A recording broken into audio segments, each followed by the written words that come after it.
வணக்கம். இன்னைக்கு childhood மெமரிஸ்ல part 4 பார்த்துட்டு இருக்கோம். ஸோ அது இன்ட்ரெஸ்டிங்கா இருக்கா என்ன அப்படின்றது எனக்கு தெரியாது. நான் உங்க கூட ஷேர் பண்றேன். நான் ஃபேஸ் பண்ணதை நான் உங்க கூட ஷேர் பண்றேன். எல்லா எல்லா சைல்ட்ஹுட் மெமரிஸும் ஒரே இதுல இந்த வீடியோல வந்து எல்லா சைல்ட்ஹுட் மெமரிஸும் ஒரே இதுல பார்க்க போறோம். சின்ன சின்னதா அங்கங்க கிளிப்பிங்ஸ் மாதிரி இருக்கும். இப்போ வந்து பாத்தீங்கன்னா நாங்க படிக்கிற டைம்ல 7th 8th 9th இந்த டைம்ல இருக்கக்கூடிய எக்ஸ்பீரியன்ஸ். அந்த டைம்ல வந்து இப்போ நாங்க என்னென்ன வேலை பார்த்திருக்கேன் அப்படின்னா, வயலுக்கு போவேன். வயலுக்கு வந்து வெங்காயம் புடுங்குறது, வெங்காயம் வைக்கிறது, இந்த மாதிரி வேலைக்கெல்லாம் போயிருக்கோம். அதுக்கப்புறம் வந்து வெங்காயம் ஆய்வாங்க தெரியுங்களா? வெங்காயம் ஆஞ்சு அந்த மூட்டையை வந்து ஒரு மூட்டையை வந்து பிடிப்பாங்க. ஃபர்ஸ்ட் வந்து அந்த மூட்டையை பிடிச்சிட்டு அதுக்கப்புறம் அந்த மூட்டையை வந்து நம்ம வந்து ஃபுல்லா அவங்களுக்கு அந்த நாள் ஃபுல்லா இது பண்ணும்போது திருப்பியும் ஆஞ்சதுக்கு அப்புறம் ஒரு மூட்டையா அதை வந்து அவங்களுக்கு வந்து ஆஞ்சு கொடுக்கணும். அப்பதான் உங்களுக்கு அது 200 ருபீஸோ 250 ருபீஸோ கிடைக்கும். இதெல்லாம் வந்து நானும் என் தங்கச்சியும் எங்க ஆயா அது மாதிரி நாங்கெல்லாம் வந்து போயிட்டு அந்த மாதிரி வேலைக்கு நாங்க போயிருக்கோம். அதுக்கப்புறம் சில எக்ஸ்பீரியன்ஸ் பாருங்க. எங்க வயலும் இருக்கு. அதனால என்ன பண்ணுவோம் அப்படின்னா, ஒரு தடவை அப்படிதான் எங்க அப்பா வந்து சொன்னாரு. எங்க அக்கா வந்து நாங்க வந்து சென்னையில கட்டி கொடுத்திருந்தோம். அதனால வந்து ஏப்ரல் மே மாசம் வந்துச்சு அப்படின்னா அக்கா ஊருக்கு சென்னைக்கு கிளம்பணும். சோ சென்னைக்கு கிளம்பும் போது நாங்க என்ன பண்ணுவோம், அப்பா சொல்லுவாங்க, இன்னைக்கு வந்து இந்த பாருங்க பசங்களா, இன்னைக்கு வந்து இந்த மூட்டையை ஃபுல்லா வந்து எங்க காட்டுல வந்து வேர்க்கடலை போட்டிருப்போம்.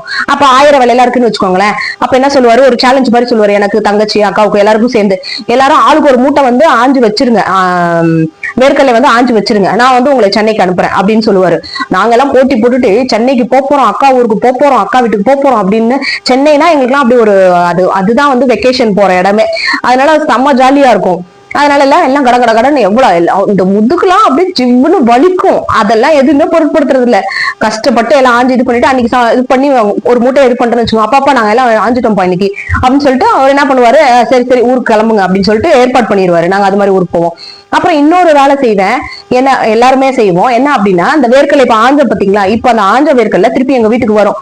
அதை வந்து அடுத்த ப்ராசஸ் வந்து காய வைப்பாங்க. காய வைக்கும் போது திரும்ப நானு, எங்க ஆயா, என் தங்கச்சி அவங்க எல்லாம் என்ன பண்ணுவோம், ஒரு இடத்துல போயிட்டு வெயில் வர இடத்துல வந்து ரோட்ல அந்த பஸ் எல்லாம் போகும் பாத்தீங்களா, அந்த இடத்துல ரோட்ல வந்து காய வைக்கணும். ரோட்டுக்கு பக்கத்திலே சில ரோட்லாம் வந்து சில டைம் யூஸ் இல்லாம இருக்கும், அந்த இடத்துல பஸ் போகாது.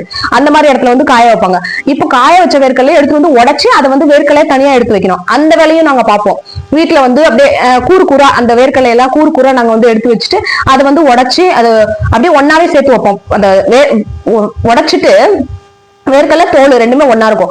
அதுக்கு அடுத்த வேலை என்ன தெரியுங்களா, அந்த உடைச்ச வேர்க்கல்லையே நம்ம தனியா பருப்பு தனியா எடுத்து வைக்கணும். எவ்வளவு வேலை பாருங்க. இதெல்லாம் நாங்க செய்வோம். குரூப்பா பிரிச்சுட்டு நானு என் ஃப்ரெண்ட்ஸ் சிலர் எல்லாம் வந்துருவாங்க எங்க வீட்டுக்கு. எங்க வீட்டுல விளைஞ்ச அந்த இதெல்லாம் வந்து உடைக்கலாம் அப்படின்னு சொல்லிட்டு சில எங்க கூட இருக்கிற ஆளுங்கெல்லாம் வந்துட்டு குரூப்பா உட்காந்து அதெல்லாம் நாங்க பண்ணுவோம். அந்த ஒர்க் எல்லாம் ஞாபகம் இருக்கு. அதுக்கப்புறம் இன்னொரு இது பாருங்க, எங்க ஊர்லயே வந்து நான் வந்து பெருமைக்காக சொல்ல கிடையாது, எங்க ஊர்ல வந்து எங்க அப்பா தான் வந்து ஃபர்ஸ்ட் இந்த டிவி, இந்த கலைஞர் டிவி இந்த மாதிரிலாம் வந்து இலவசமா கொடுக்கறதுக்கு முன்னாடி அப்பா ஒரு டிவி வந்து வாங்கிட்டாரு. அது வந்து வாங்கிட்டு இப்ப இருக்கிற மாதிரி நமக்கு வந்து டிஷ்ஷோ அந்த இதுவோ கிடையாது. அப்பெல்லாம் வந்து ஆண்டனா தான். அந்த ஆண்டனா வந்து இல்ல, சில டைம்ல வந்து அப்படி புள்ளியா இருக்கும். அப்பெல்லாம் வந்து போயிட்டு நாங்க அந்த மழையெல்லாம் வந்து அல்லது கிளைமேட் ஏதாவது மாறுது அப்படின்னா எங்க அப்பா போய் சொல்லுவாங்க, ஆண்டனா போய் திருப்புங்க அப்படின்னு சொல்லுவாங்க. நானும் என் தங்கச்சி தான் எல்லா டைமும் என் தங்கச்சி தங்கச்சி தங்கச்சி இதை சொல்லிட்டு இருக்கேன் பாருங்க.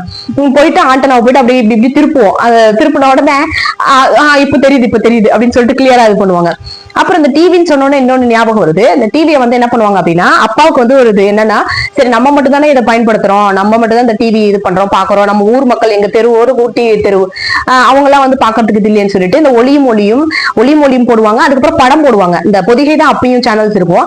அது ஃப்ரைடே சாட்டர்டே சண்டே அந்த 3 நாளுமே ஏதோ ஒரு படம் இருக்கும் போல. அதை என்ன பண்ணுவாரு அப்படின்னா, டிவியை வந்து என்ன பண்ணுவாரு, வெளியில அந்த எங்க வீட்டோட நாங்க பாக்குற இடத்துல இருந்து வெளியில திண்ணையில வந்து எடுத்து வச்சுருவாரு. அப்ப வந்து மக்கள் வந்து அவங்க வித்தியாசமா பாத்துட்டு இருப்பாங்க அந்த டிவியை வந்து. அதுல ஓடுற படம், அதுல ஓடுற பாட்டு, அதெல்லாம் உட்காந்து ஒரு 3 மணி நேரம் படம் ஓடுதுன்னா எங்க வீட்டோட வாசல்லயே வந்து உட்காந்து எல்லாமே பாத்துட்டு இருப்பாங்க. இதெல்லாம் எனக்கு ஞாபகம் இருக்கு.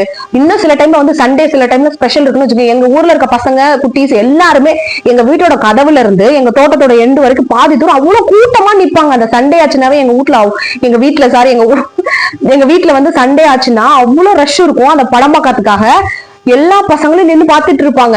எனக்கு அது எல்லாமே அப்படியே மெமரியில எல்லாமே இருக்கு. சோ இந்த மாதிரி எக்ஸ்பீரியன்ஸ் எல்லாம் 90s கிட்ஸால மட்டும்தான் ஃபேஸ் பண்ணிருக்க முடியும். நாங்களே சில டைம்ல என்ன பண்ணிருக்கேன், நான் ஏற்கனவே சொன்ன எக்ஸ்பீரியன்ஸ் கூட சொல்லியிருக்கேன். ஒரு தடவை நான் வந்து நல்ல தண்ணி எடுக்கிறதுக்காக காடா போவேன் அப்படின்னு சொல்லிட்டு, இந்த காடா போறது பத்தாம இன்னொரு சிலர் வீட்டுல எல்லாம் எங்க சொந்தக்காரங்க யாராவது வந்து ரோட்ல எல்லாம் வீடு வச்சிருப்பாங்க இல்லைங்களா, அல்லது அப்பாவுக்கு தெரிஞ்சவங்க வந்து யாராவது அந்த வீட்டுல அந்த இடத்துல கொஞ்சம் தூரம் தள்ளி இருப்பாங்க. அவங்க வீட்டுல போய் சில டைம்ல என்ன பண்ணிட்டு வருவோம், இந்த நல்ல தண்ணி புடிச்சிட்டு வருவோம். அந்த டைம்ல சில டைம்ல அந்த வீட்டுல டிவி ஓடுனுச்சு வச்சுக்கோங்களேன், அங்கேயே உட்காந்துடுறது. அவங்க இன்னும் இப்ப டேப் வச்சிருக்கும் பாத்தீங்களா, அந்த மாதிரி எல்லாம் ஒரு டிவி இருந்திருக்கு ஒரு வீட்டுல, ஒரு ஆண்டி வீட்டுல. இத்தனைக்கும் உள்ள எல்லாம் வந்து பார்க்க சொல்ல மாட்டாங்க தெரியுங்களா, உள்ள வந்து உட்கார சொல்ல மாட்டாங்க. வீட்டு வாசல்கிட்டே தான், அந்த வாசப்படிக்கிட்டே தான் உட்காந்து அந்த டிவியை வந்து பார்த்துட்டு என்ன ஓடுது எது அதுல என்னமோ வருதே அப்படின்னு சொல்லிட்டு அதை பார்த்துட்டு இருக்கிறது. ஏன்னா நமக்கு அந்த டைம்ல தான் அந்த டிவி இன்ட்ரடியூஸ் ஆன டைம். அப்படியே உட்காந்து பார்த்துட்டு இருப்போம், அதுலயே டைம் போயிடும். இந்த பிள்ளைங்க எங்க காணோம் அப்படின்னு அவங்க பதறிட்டு இருப்பாங்க. தண்ணி எடுக்க போனாங்க இன்னும் காணோம் அப்படின்னு சொல்லிட்டு. அப்புறமா அடுத்தடுத்து அவங்களுக்கு தெரிய வந்துச்சு என்னன்னா, அந்த பசங்க அங்கங்க டிவி ஓடுற இடத்துல எல்லாம் நின்று பார்த்துட்டு இருக்காங்க அப்படின்னு சொல்லிட்டு தெரிஞ்ச உடனே தான் அப்பா என்ன பண்ணாரு, நாங்க எல்லாருமே பொம்பளை பிள்ளைங்க அப்படின்ற அந்த ஒரு இதனால வேற, சரி எதுக்கு பிள்ளைங்களை அங்கங்க நிக்க வச்சுக்கிட்டு நம்ம வீட்லயே என்ன பண்ணலாம், டிவி வாங்கிடலாம் அப்படின்னு சொல்லிட்டு தான் அவர் வாங்கியிருப்பாரு போல. அவரு அதுக்கப்புறம் வாங்கினது பத்தாதுன்னு நாங்க பாக்குறது பத்தாதுன்ட்டு ஊர்ல இருக்கவங்களுக்கு, தெருவுல இருக்கவங்களுக்கு எல்லாருக்குமே வெளியில எடுத்து வைப்பாரு. அப்புறம் சண்டே ஆச்சுன்னா எடுத்து வைப்பாரு. இந்த எக்ஸ்பீரியன்ஸ் எல்லாம் எனக்கு நடந்திருக்கு. நீங்க 90s கிட்ஸா தான் கண்டிப்பா உங்களுக்கும் இந்த எக்ஸ்பீரியன்ஸ் நீங்களும் கம் அக்ராஸ் பண்ணிருப்பீங்க. வந்துருச்சுன்னா கமெண்ட்ல சொல்லுங்க. தேங்க்யூ சோ மச் ஃபார் வாட்சிங்.